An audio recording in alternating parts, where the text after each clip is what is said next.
E continuamos nessa nossa 11ª temporada do Like a Boss. Eu sou Paulo Silveira, sou CEO da Lura. Tudo bom com você, Dantas? Tudo ótimo. Eu tô aqui com o Rodrigo Dantas, que é CEO da Vindi. E hoje a gente tem aqui a Peer. Eu tô com o Igor e com a Ivan, que são os boss de hoje. Tudo bom, pessoal? Tudo ótimo. Muito obrigado pelo convite. É um prazer estar aqui, falar um pouquinho da Peer e de empreendedorismo, né? Sim, obrigada pelo convite, pessoal.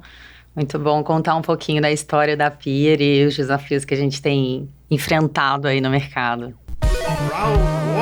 E para esse primeiro round, a gente queria saber um pouco da criação, né? Então, entender aquele momento, qual que é a dor, qual que é a oportunidade, o que foi enxergado do mercado de seguro, o que foi falado, não, pera lá, tô sentindo essa necessidade, acho que tem espaço aqui de algo diferente ou algo melhor, mais rápido, mais barato, mais interessante. Como que acontece esse momento até a fundação da empresa? Basicamente, eu já trabalhava com investimento em startups, né? Eu era Head de Investimento Startup Farm. Ali, em 2016, a gente fez uma parceria com a Visa e a ideia era entender todos os mecanismos do mercado financeiro e tentar investir em bons empreendedores que estavam nessas teses. Basicamente, a gente conseguiu investir em tudo que a gente queria. A gente investiu no mercado de investimentos, de pagamentos, a gente investiu em conta digital. E ficava um buraco. Por que a gente não acha nada no mercado de seguros? Praticamente um ano de busca, conversando com empreendedores e afins.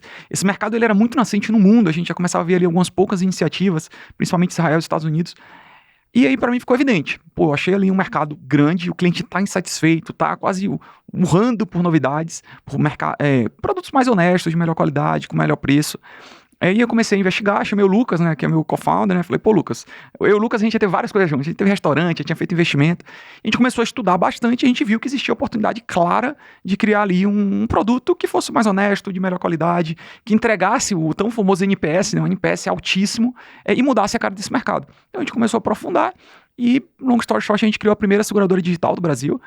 Hoje a gente super orgulho de conseguir entregar produtos que são digitais, são mais baratos, têm uma experiência superior e mudar efetivamente esse mercado. Né? Que ano que foi a fundação da empresa? Em 2016, a gente identifica a oportunidade, né? Em 2017, a gente começa a trabalhar e aí a gente descobre talvez uma das maiores barreiras de entrada, que é a parte regulatória. Em 2017, a gente não consegue praticamente fazer nada. Em 2018 a gente lança a Peer e dali para frente a história está sendo construída. Então, de 2016 a 2018, o trabalho foi entender a regulação, né? Então, porque o mercado ainda é muito regulado, né? E era muito fechado, né? Eu costumo dizer que eu fui a primeira pessoa, nosso regulador é a SUSEP, né? Eu fui a primeira pessoa a entrar na SUSEP e explicar a SUSEP. Existe uma coisa chamada startup, existe uma coisa chamada insurtech, existe uma coisa chamada mercado de risco. Capital de risco. E essa estrutura é muito diferente, né? Porque você está acostumado a empresas familiares, que a família possui o patrimônio e ela alicerçava uma seguradora. No nosso caso, a gente queria criar uma seguradora através de capital de risco, onde os investidores colocavam capital, mas eu era o controlador da empresa como founder. E essa estrutura ela era muito atípica para esse mercado. E a gente demorou muito tempo para ir explicando, para criando as estruturas, até conseguir chegar no modelo regulatório que fazia sentido e começar a operar. Começa a Peer com foco em qual produto e hoje em dia o que tem de produtos? É seguro do quê? Eu posso contar um pouquinho. Então, eu não participei da fundação, como o Igor comentou, da Peer. Eu entrei, a Peer já estava com 50 pessoas, já tinha lançado o produto de celular. Mas em 2018 a gente lança formalmente produto de celular, porque a gente vê uma oportunidade ali de trazer um produto mais encaixado, mais tecnológico, mais mobile first, que é inclusive a proposta da Peer para todos os outros. E é o nosso carro-chefe, assim, eu diria que é o produto que hoje mais cresce e é o principal produto na carteira. E aí, 2 anos depois, a gente decide lançar o produto de automóvel, que também no mesmo contexto, né, conceito de ter uma experiência descomplicada, de ter um contrato honesto, transparente, então o cliente sabe exatamente o que ele leva, sem notinhas, né, sem asteriscos numa apólice, a gente lança o produto de automóvel. E muito voltado com o cliente no centro da experiência e no centro da contratação e retroalimentando a experiência, a construção do produto em relação aos insumos que o cliente traz para a mesa. E como é que quebra nesse momento inicial, assim, a questão da relação com o corretor, né? Que acho que, historicamente, no Brasil, a relação de contratar um seguro sempre tem um corretor no meio, né? O cara comprava digital e falava, mas nenhum corretor vai me ligar? Como é que era essa primeira experiência, né? No mercado de seguro no Brasil hoje, o mercado mais conhecido de automóvel, só 30% dos automóveis tem seguro. Quando você vai para as casas, realmente. E aí essa concentração são nos carros ali até 3 anos. Quando você pega carros mais de 3 anos, esse número despenca. Quando você vai para casas, menos de 10% das casas tem seguro. Casa é o maior patrimônio de uma família, né? E é um cenário muito diferente de qualquer coisa de Europa e Estados Unidos. Muito diferente. Quando você pega no Brasil hoje, no nosso PIB, cerca de 4% é seguros. Quando você vai para a Europa, cerca de 10% do PIB é seguros. Então você tem uma mudança cultural. A contratação de seguros está muito vinculada ao PIB per capita. Os países de maior PIB per capita têm mais planejamento financeiro, e com mais planejamento financeiro, o produto de seguros é um produto importantíssimo para a organização familiar. Pensa uma pessoa que tem um carrinho de cachorro-quente. Se esse carrinho de cachorro-quente pega fogo, ele perdeu a capacidade de trabalho. A maioria das famílias não tem save, não tem poupança, então não vão conseguir resolver aquele problema. A maioria das vezes não tem acesso a crédito. O seguro ele é um produto que resolve os momentos mais críticos da vida de uma pessoa. Mas você precisa de planejamento financeiro para fazer isso. E o planejamento financeiro, via de regra, está muito vinculado à educação, que está vinculado ao PIB per capita. Então o Brasil tem esse problema da não contratação de seguros.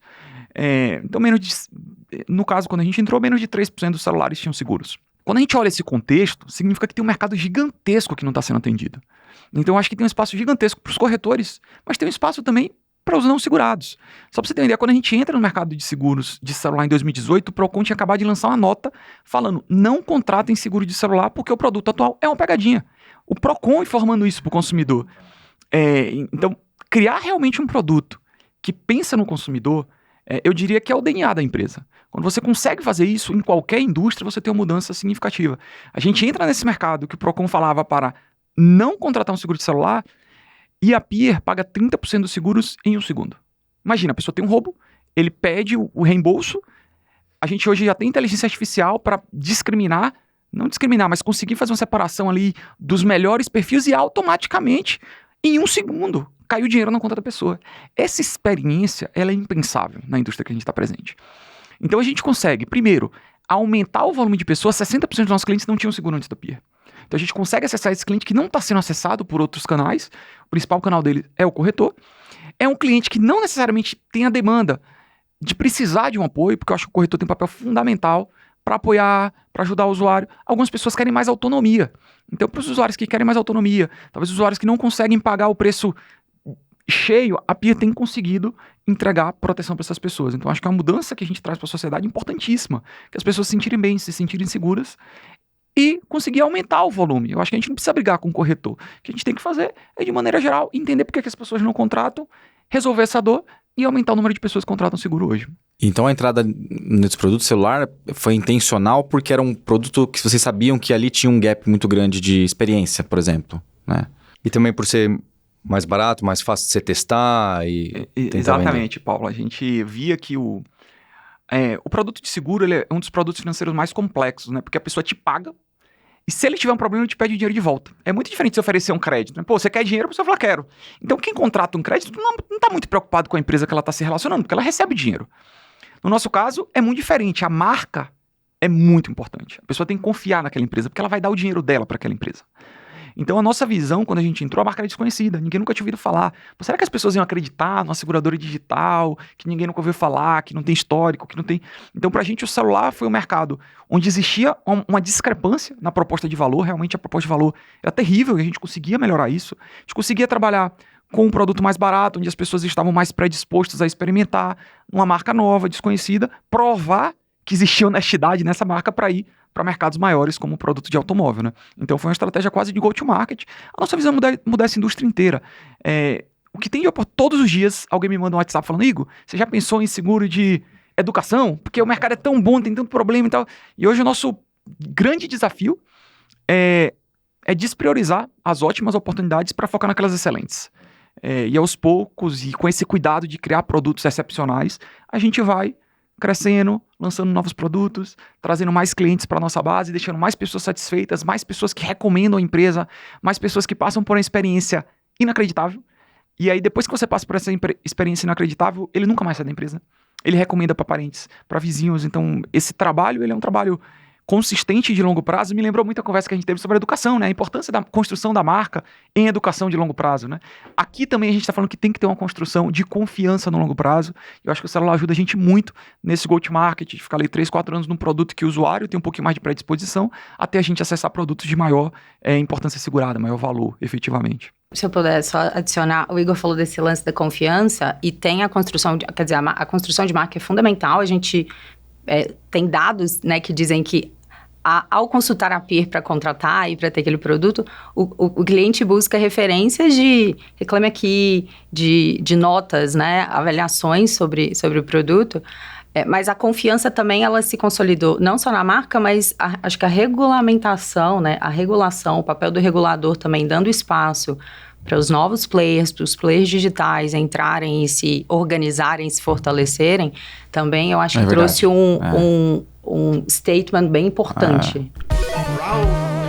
Para a gente entrar nesse segundo round, vou pegar o gancho que o Igor deixou sobre educação, também tem isso com a seguradora, né? Eu acho que saúde também tem essa relação com a marca. Eu queria avisar quem está ouvindo a gente o podcast, essa temporada está no canal da PM3, os vídeos. Então a PM3 é essa escola que já tem anos e que também criou uma marca forte e que por isso está expandindo para negócios digitais. Então acho que assim como vocês vão expandindo pro carro depois que ganhou a confiança e relevância entre as pessoas, são realmente, acho que você fez uma analogia boa. Eu falo bastante que em educação, e também aí acho que saúde e seguro tá próximo, a gente quer se relacionar com as marcas mais antigas. Tem marcas antigas, o tempo de vida da empresa conta, é um juro composto sozinho. Só dela existir e fazer tudo direitinho é algo que vem. Então, acho que é muito interessante e acontece com a PM3 também. Para começar esse segundo round, a gente quer entender como funciona o produto hoje. O que você vende, quanto custa, onde clica, o que a pessoa recebe, a pólice digital, tem como consultar na app, depois você tem um sinistro, precisa ir na Polícia Federal, entendeu? Eu quero entender, pode parecer básico para vocês, porque deve ter 80% relacionado à jornada de um seguro, mas para ser bem sincero, as pessoas não sabem, seguro é bom que a gente não use, né? Então, essa jornada não é tão óbvia para qualquer pessoa também. Ótima pergunta, Paulo. E tem muito essa sensação de que as pessoas adquirem o seguro para não pensarem, né? Não terem que acessar e usá-lo.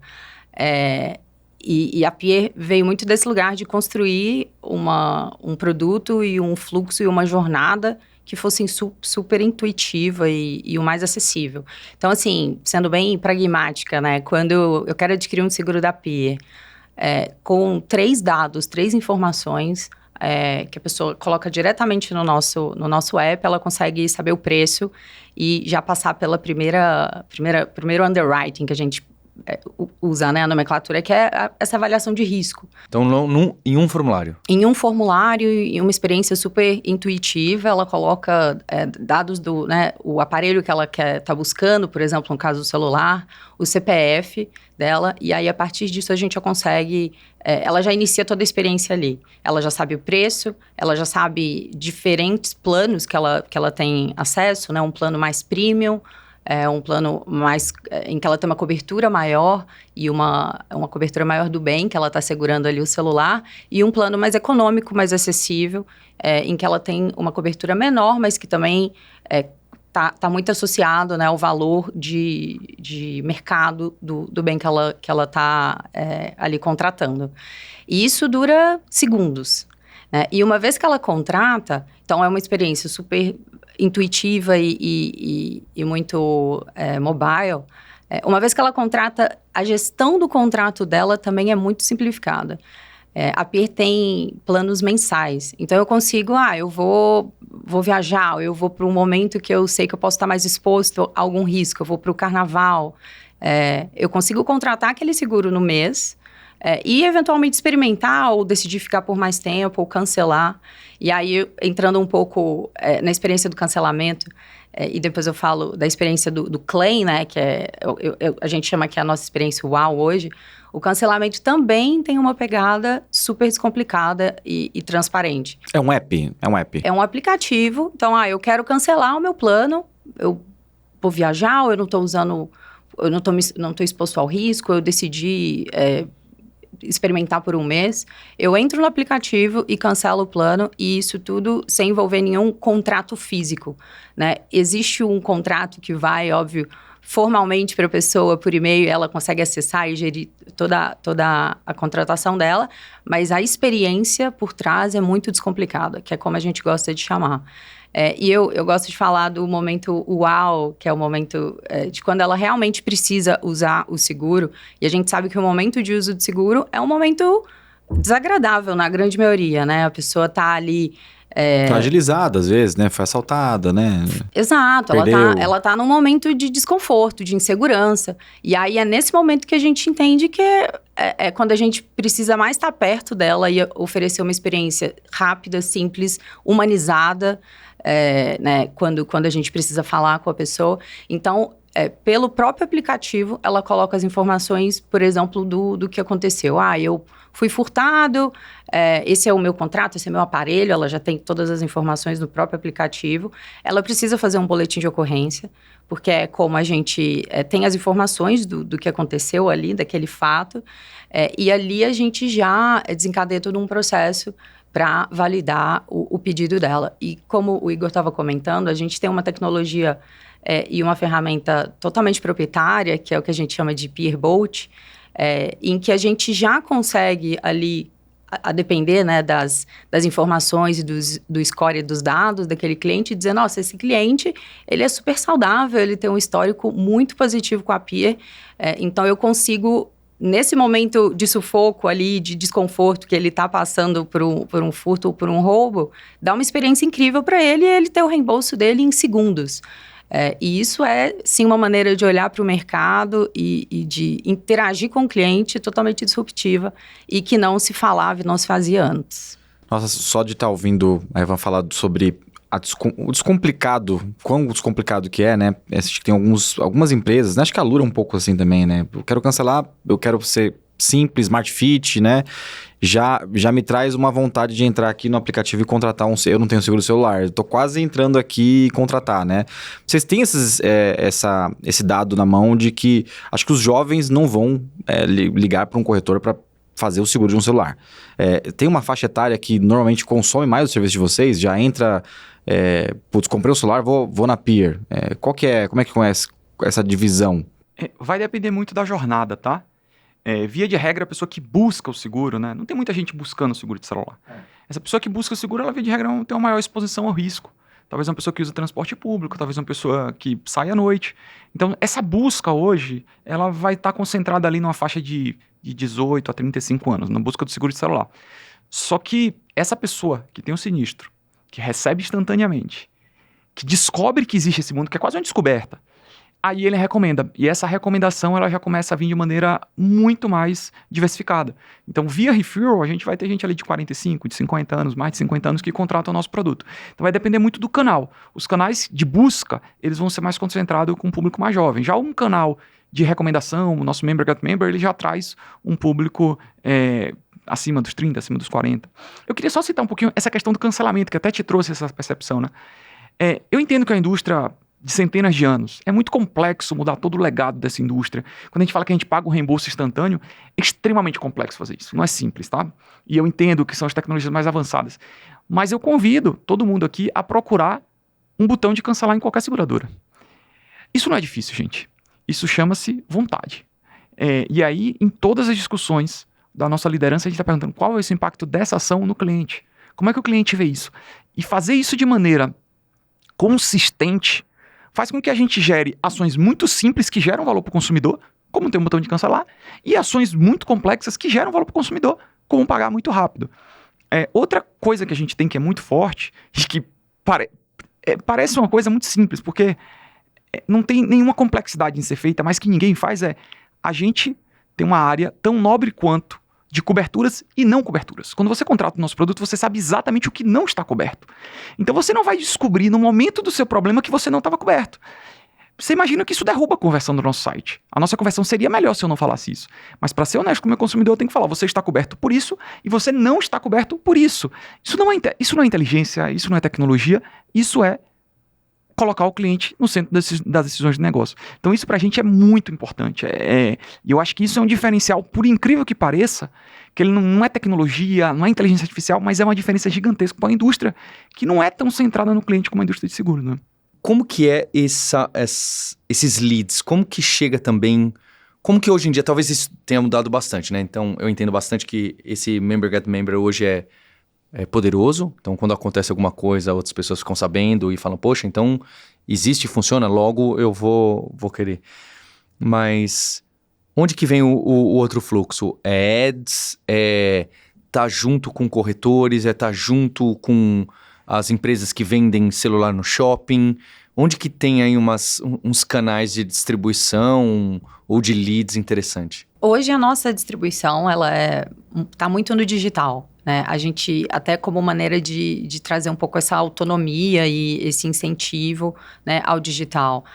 Óbvio que a gente recebe no nosso funil vários perfis de cliente. E aí a gente também customiza essa linguagem de como eu falo com o meu cliente, qual a dúvida que ele possa ter, se eventualmente eu preciso trazer mais elementos para ele contratar, trazer dúvidas, né? A gente tem, por exemplo, as interações para o nosso seguro de automóvel com o nosso time de atendimento são maiores. Então, é um atendimento e um esclarecimento sobre o produto muito mais próximo, né? E orientado às dúvidas que o cliente vem a ter.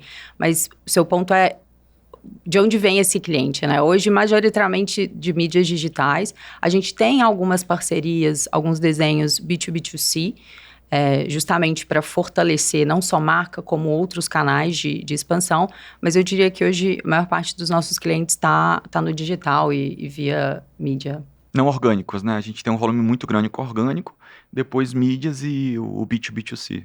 E quando que vocês decidem entrar em veículo? Porque eu acho que veículo é muito mais complexo, na minha visão, não entendo nada de seguro, do que um celular, né? E essa jornada é interessante. Agora eu vou fazer veículo também e vou concorrer com as grandes seguradoras, né?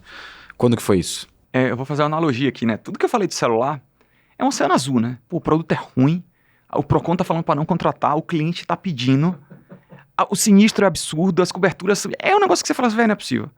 Então, realmente, a gente tem um diferencial competitivo. Ao longo do tempo, obviamente, que outras empresas foram copiando alguns atributos. Eu acho que o mercado ele foi completamente alterado depois da entrada da Pia. Eu falo isso tranquilamente. Então, o produto celular, ele tem tudo para ser um oceano azul. Mas eu falo que ninguém constrói uma grande companhia fazendo seguro de celular no Brasil. E aí eu brinco que isso é uma lagoa azul. Você vai dar 3 braçadas, essa lagoa acaba. E aí, por que a gente olha? Pô, se a gente quer, de fato, mudar essa indústria, a gente fala que a gente vai ser a maior seguradora da América Latina até 2030. Eu preciso entrar em grandes mercados.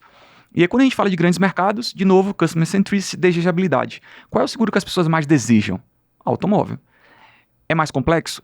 Infinitamente mais complexo. Você tem a cadeia de fornecimento de peças, você tem as oficinas, você tem o guincho. Mas, de novo, eu acho que a gente tem que ser humilde, pegar todos os aprendizados que a indústria já teve e colocar o cliente no centro de cada tomada de decisão, fazer isso de maneira consistente. O nosso ciclo de planejamento ele é semanal. Toda semana a gente avalia o nosso resultado e a gente toma decisões para corrigir a execução semanalmente. E dessa maneira, a gente vai criar um produto de automóvel que também é diferente. Só para vocês terem uma ideia, a gente tem um caso de um cliente que ele teve o carro roubado. Entre a hora do roubo e ele receber o carro dele foram menos de 24 horas. Você imagina o que é isso para uma pessoa que teve um carro roubado, que muitas vezes teve uma arma? É um negócio inacreditável. E aos poucos a gente vai também construindo uma seguradora que para o automóvel é muito superior, que o cliente está mais satisfeito, que a NPS é mais alto, que a retenção é mais alta, que os clientes recomendam, que o canal orgânico de referral vai ficando mais forte. Então, basicamente, o automóvel é o que permite que a gente tenha escala como companhia e a gente chegue mais próximo do nosso sonho de ser a maior seguradora da América Latina. E normalmente em fintech, quando o pessoal vai construir um banco, hoje em dia tem muita startup e outras empresas que fazem a infraestrutura as a service. E para essa cadeia inteira do seguro do carro, como o Igor citou, né? Tem o guincho, tem o fornecedor, tem funilaria, tem não sei o quê, tem a rede de credenciamento, tem, por cidade, alguma dessas partes, existe um fornecedor que ajuda vocês e aqui você não precisa atacar nesse momento e se concentrar só no guincho, se concentrar só na abertura do sinistro, ou não, vocês implementaram tudo, a stack inteira do zero? Não, a gente tem um pool de fornecedores e apoiadores desse supply todo que você descreveu. Paulo. O que a gente tem é uma relação muito próxima desses parceiros, até para, óbvio, ter toda a questão da qualidade do serviço e do que a gente vende e combina com o cliente do que a gente entrega, para também ter uma convergência no tom de voz, em como a gente fala com o cliente. Então, a gente, com alguns suppliers, alguns fornecedores, a gente faz um pouco essa ponte entre o supplier e o cliente, justamente para tornar essa troca mais eficiente, mais dinâmica e melhor para o cliente. Mas eu acho que hoje é um combinado entre peer, né? Então, toda a primeira relação, o primeiro contato com o cliente acaba sendo pela peer, e aí a gente vai intermediando se a gente vê que é um caso, às vezes, mais simples, ou um sinistro menos complexo. Então, a gente consegue fazer essa gestão.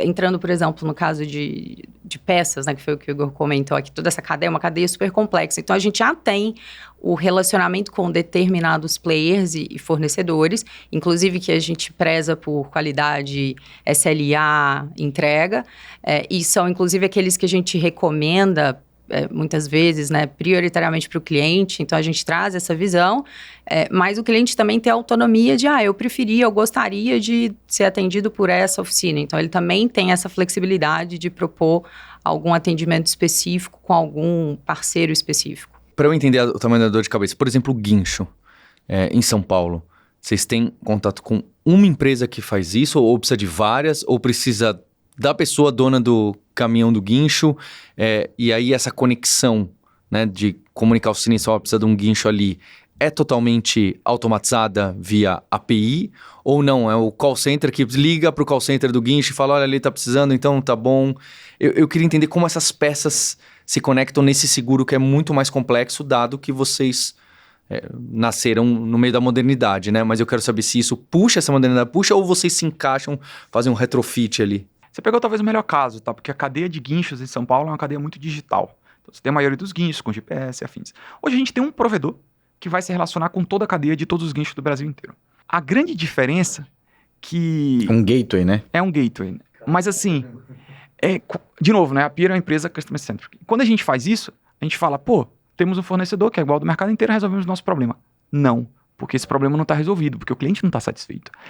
E aí a gente cria uma estrutura interna que fica pingando na API desse parceiro para ter respostas em tempo real e tomar decisões baseado no que a resposta dele está me trazendo. E a gente cria uma engenharia reversa dentro da Peer para perceber quando esse parceiro está com o time adequado, não está com o time adequado, aí eu entro em contato com o meu cliente, eu falo com ele. Então, apesar de usar o mesmo fornecedor, a gente sabe que o cliente não está 100% satisfeito. Então, a gente cria internamente uma estrutura que suporta. Por exemplo, a gente descobriu que na API do parceiro, ele fala assim, o guincho está a caminho tanto tempo. E esse tanto tempo é o mesmo para todo mundo. A gente fala, mas como assim? Não dá para dizer que todo mundo, se o guincho estiver do lado e tiver 2 horas, é diferente. Então é relativamente comum você ouvir casos da pessoa falar, esperei 5 horas o guincho, vocês falaram que ia chegar em meia hora. E a gente criou toda uma engenharia para receber esse tipo de informação, fico pingando na API do parceiro, quando eu vejo, cai numa central nossa que falou, vou ligar no meu parceiro, falou, o que está acontecendo? A gente mapeia onde é que está, não, então não são 2 horas, são 3 horas, então eu vou ligar pro cara e falar, a gente liga. Então, criar uma interface, não aceitar que o problema está resolvido quando a gente faz o que todo mundo faz, é importante. Então a gente tem um provedor que, assim, as grandes seguradoras usam o mesmo provedor que a gente. A diferença é essa interface. A gente cria uma célula própria, com uma maneira de se comunicar própria. A gente criou um sistema que eles usam dentro do nosso parceiro que é diferente. Esse cara, ele está lá, ele pode tomar decisões no contrato da Peer, porque ele tem uma plataforma Peer para operar, que é diferente de um outro parceiro. Então a gente se preocupa efetivamente em como isso se reflete na experiência do consumidor e cria uma infraestrutura que maximiza os nossos parceiros, porque é praticamente impossível você fazer contrato com todos os guinchos do Brasil inteiro. Mas a gente precisa olhar dentro daí, e você tocou um ponto muito importante, que guincho é a maior frequência dentro de uma seguradora. Não tem nada mais frequente do que o guincho. Outra coisa que eu queria trazer que é muito importante é esse tipo de empresa como a Peer, né, a gente costuma chamar de InsurTech, né, que vem do inglês, né, insurance, que é seguros, mais tecnologia. E eu vejo um erro muito comum das pessoas criarem insurtech que não são insurtechs, que ou são só seguros ou são tecnologias. O que eu chamo de só seguros? 4 executivos da indústria de seguros com 30 anos de experiência criam uma insurtech. Mas qual é a expertise em tecnologia? Zero. Ou você pega 4 pessoas que entendem muito de tecnologia e criam uma insurtech. Qual a experiência em seguros? Zero. No nosso caso, a gente tem dezenas de pessoas dentro da empresa que têm dezenas de anos em seguros. Então a gente acelera essa curva de aprendizado em seguros.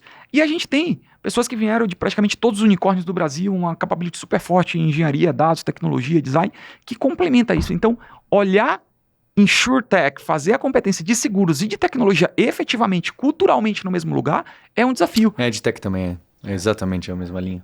E eu ia perguntar, então acho que já matou, eu queria fazer, era uma tentativa de piada, mas se agora, nesse instante, tem um guincho indo para algum carro segurado da Pier. É frequente isso? É uma coisa do mercado, né? Muito provavelmente sim, muito provavelmente.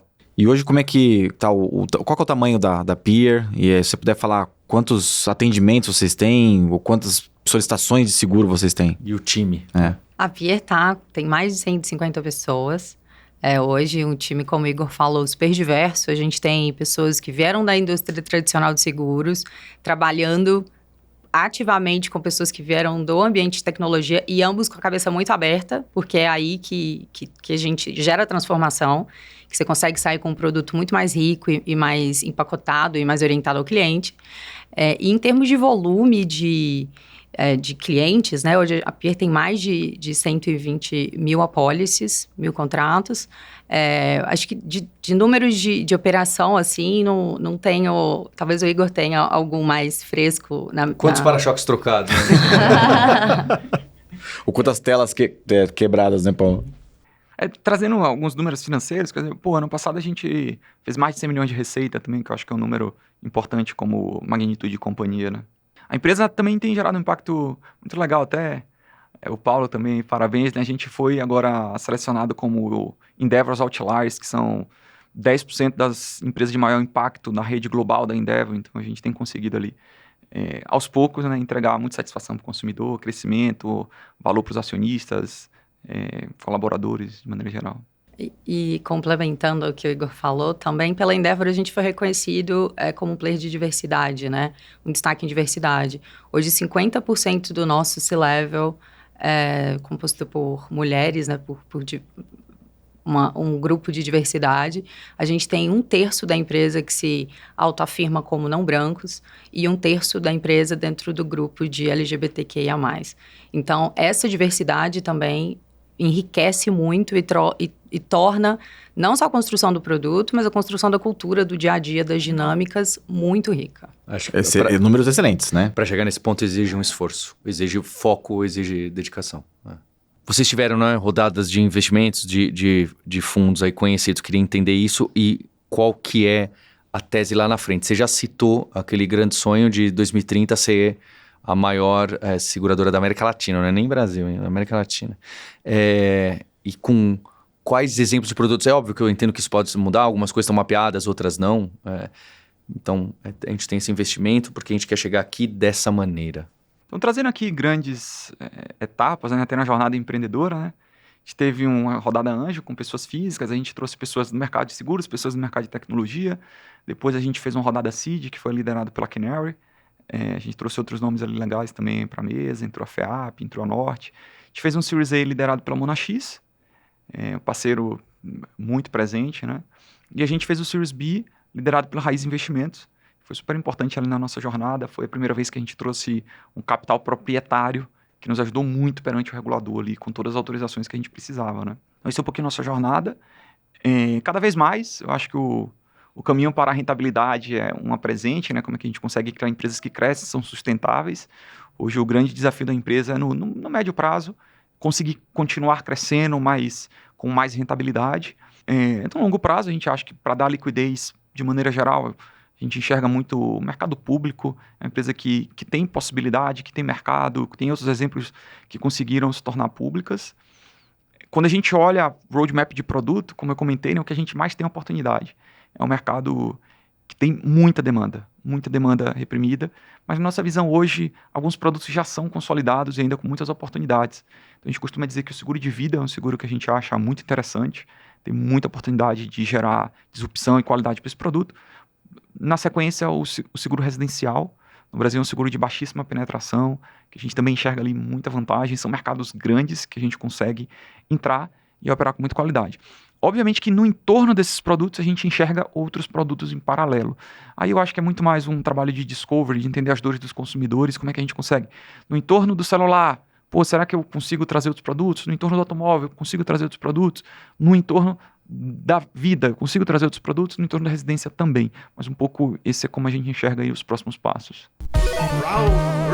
Nessa terceira etapa a gente quer falar um pouco sobre vocês, o que vocês fazem na vida pessoal, quando estão construindo a Peer, hobbies e como vocês mantêm a cabeça no lugar. Bem, eu acho que o Igor vai saber falar, né? O Igor foi a primeira pessoa que eu conversei quando eu entrei na Peer e desde então eu tenho uma cadeira super plural na Peer. A gente chama de Chief of Staff, mas no fim do dia é um grande braço direito e, enfim, todas as frentes relevantes e que a gente precisa ali de um apoio e estar mais perto, eu tô junto e ajudando o Igor e a empresa a buscar esses caminhos. Então, minha trajetória na Peer passou por diversas áreas, lideranças, desafios, momentos, quase como se a cada ano a gente estivesse numa nova empresa. E aí, dentro desse cenário, né, onde que eu encontro os meus escapes e onde eu adoro esporte, né, sempre gostei de esporte, corria, fiz maratona, hoje estou menos na pegada de esportes muito intensos, mas mantenho ali meu yoga e acho que yoga e meditação são pontos que eu gosto e me ajudam a respirar e conseguir respirar dentro e fora da Peer. E família, né? Meu marido, meu cachorro, são as minhas paixões. Então, eu prezo por hobbies bem de natureza, onde eu sinto que eu consigo me reconectar, me energizar e depois voltar pro dia a dia bem revitalizada. Eu vou até aproveitar para agradecer a Evan aqui, porque a Evan deixa a vida bem melhor, né? Eu acho que a Evan é a expansão dos meus braços, do meu cérebro, às vezes. Então, esse trabalho de proximidade, todo projeto muito estratégico. Eu chamo a Evan, tô pensando nisso aqui, como é que a gente vai fazer? E ela tem uma capacidade de transformar isso em realidade com a empresa inteira, que é sensacional. Então, só para agradecer, né? Acho que é legal. Publicamente, que legal. Publicamente. Eu costumo dizer que o empreendedor, ele é muito parecido com o atleta, né? Cada atleta em uma frente, ele tem que maximizar um resultado e afins. E o empreendedor, ele acaba sendo um cara que quer maximizar o impacto em tudo que ele faz. E assim como um atleta, você faz tudo pensando nisso. Então, eu me alimento, e meu nutricionista sabe que eu sou empreendedor, e ele passa uma alimentação pensada em performance. Eu faço terapia, e minha terapeuta sabe que eu sou empreendedor, e ela faz isso pensando em performance. Eu tenho um personal trainer, que ele sabe que eu sou empreendedor, e ele faz isso pensando em performance. Então, basicamente, eu hoje tenho uma rede de apoio especializada no meu desafio, que maximiza o meu resultado. Então, eu acho que assim, como você come, como você descansa, como você se exercita, como você trabalha a saúde mental, eu acho que é fundamental para o equilíbrio, porque é uma jornada extremamente estressante. Nenhum esporte de alto padrão é saudável. Não é real falar assim, você pega o cara que corre mais rápido do mundo, esse cara ele tem lesão, Então, trabalhar no máximo da performance é desgastante fisicamente e intelectualmente, e eu acho que o empreendedor tem que ter consciência disso e trazer uma rede de apoio que suporta ele, né? Além disso, eu acho que você tem que ter momentos que você para efetivamente, tem até rituais, que você consegue interromper o trabalho e começar outro momento. E com esses rituais você consegue viver uma vida pessoal, por mais que o tempo seja mais limitado, né? Eu tenho pouco tempo hoje disponível. Agradeço fortemente minha esposa, Milena, né? Me ajuda muito. Recentemente a gente teve o maior projeto de longo prazo das nossas vidas, a Kiara, a nossa filha. E para mim a paternidade tem sido assim uma válvula de escape impressionante. E quando eu estudo sobre a paternidade, eu também tenho aprendido muito sobre liderança, porque tudo é sobre gestão de incentivos, né? A educação é gestão de incentivos num bebê, e a liderança é gestão de incentivos em pessoas. Então, até a correlação que eu tenho visto de liderança e paternidade e educação, eu tenho ficado encantado no tema, assim. Então, acho que também a paternidade tem sido para mim um desafio novo, desconhecido, mas extremamente gratificante também. E o que vocês fizeram antes da Peer? O que estudaram? Onde trabalharam até chegar na Peer? Eu sou mineira, nascida e criada em Minas, vim para São Paulo bem no início da minha carreira. Então a gente tem uma mineira e um baiano que perderam sotaque no estado de São Paulo. A gente solta aqui, né? Assim, às vezes você Alguma ouve um sai, S né? do Igor, um ai meu, mas sim, a gente, acho que quando volta pra terra, resgata.